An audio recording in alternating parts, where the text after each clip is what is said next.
Présentation des outils de dessin. Donc la ligne, entourer, encadrer, faire des polygones, des flèches, l'outil crayon ou l'outil gomme. Ici, encadrer cette phrase en rouge. Pour cela donc, je vais utiliser l'encadrer. Donc, si je fais un clic de droite, je pourrais donc directement choisir si je souhaite que mon rectangle soit plein ou vide. Donc ici, je voudrais qu'il soit vide, donc je vais cliquer sur celui-ci. Et là, j'encadre cette phrase en rouge. Puis je retourne sur la main. Masquer cette phrase grâce à un rectangle bleu. Donc là aussi, je reviens sur mon outil rectangle, je fais un clic de droite et je vais prendre donc mon rectangle bleu. Et donc, il va masquer ma phrase. Admettons que je souhaite changer de couleur, de contour, enfin bref, plein d'autres choses. Donc, je vais sur ma forme, là je fais un clic de droite et je vais dans Propriétés.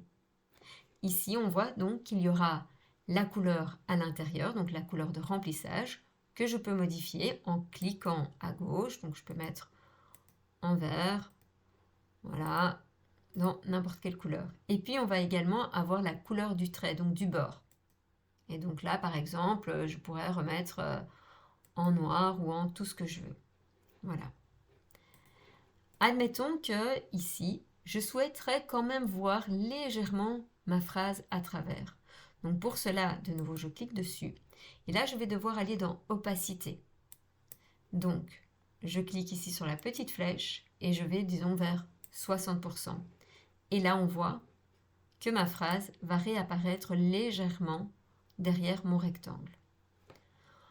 Entourer l'intrus dans les lignes suivantes en modifiant la couleur à chaque ligne. Donc entourer ici, donc par exemple, je prends le bleu, entre segment droite et jardin, c'est jardin, donc j'entoure en bleu, voilà. Épicerie, tableau et supermarché, c'est le tableau, donc clic de droite, je prends par exemple le vert et je l'entoure. Alors on voit ici qu'en fait, ça a également donc enlevé la couleur de mon premier. Donc ça, c'est assez fréquent, donc c'est pas grave. Dans ces cas-là, je reviens dessus et je vais aller donc modifier la couleur dans mes propriétés. Voilà. Relier les éléments qui correspondent entre eux. Donc pour cela, je vais utiliser ici donc l'outil ligne. Donc je vais le faire en bleu. Donc l'habitation avec le logement, le livre avec le bouquin et le sac de voyage avec la valise.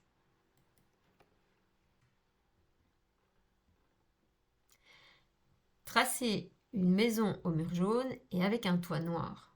Donc, pour cela, ma maison jaune, je vais prendre mon rectangle, clic de droite, je prends le jaune, je trace mes murs.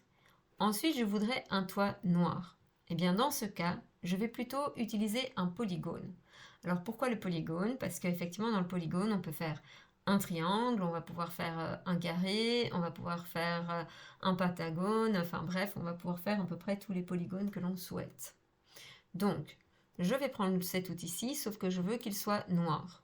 Or, je vois qu'ici, il n'existe pas en noir, donc je le sélectionne. Donc ici, on voit qu'il est déjà en rouge. On n'oublie pas que si on souhaite revoir les propriétés, donc clic de droite, palette des styles de commentaires, et puis je vais donc aller changer ça en noir.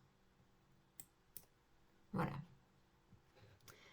Donc ici, je vais faire mon toit. Donc de nouveau, je clique et je reclique. Et quand j'ai fini ma forme, je double-clique. Et donc, je vais avoir ici mon toit noir que je vais pouvoir donc déposer.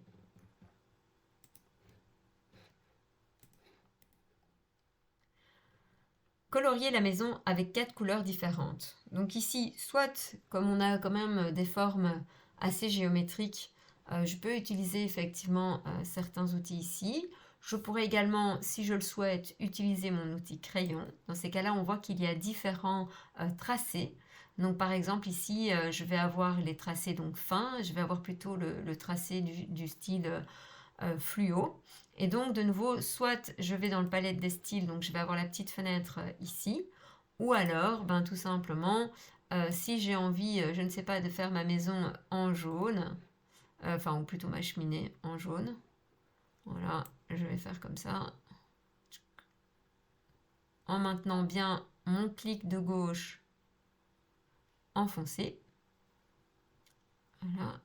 Et lorsque j'ai terminé, donc j'ai la petite flèche qui apparaît, et là je peux faire un clic de droit, propriété, et dans ces cas-là, ils vont s'afficher ici à droite. Donc si finalement je souhaite que ma cheminée soit plutôt brune, bah, je vais la mettre en brun. Ici j'ai mis une opacité de 40, mais je pourrais très bien avoir une opacité de 80. Donc ça c'est un petit peu à voir. Admettons qu'ici, maintenant ma maison, je voudrais la mettre en jaune. Eh bien, je vais pouvoir par exemple prendre mon polycone, donc clic de droite, yellow. Et donc moi ici, ce que je vais faire, c'est que je vais cliquer à chaque coin. Voilà. Alors, on voit que ça englobe la porte. Donc, pour éviter que ça englobe trop la porte, je vais venir recliquer ici dans ce coin-ci. Je clique ici de nouveau. Je reclique là. Et ici. Donc, j'ai fini ma forme. Je double-clique. Et on voit en fait qu'on va encore pouvoir un petit peu modifier sa forme si on le souhaite. De nouveau, je peux modifier l'opacité comme je le souhaite.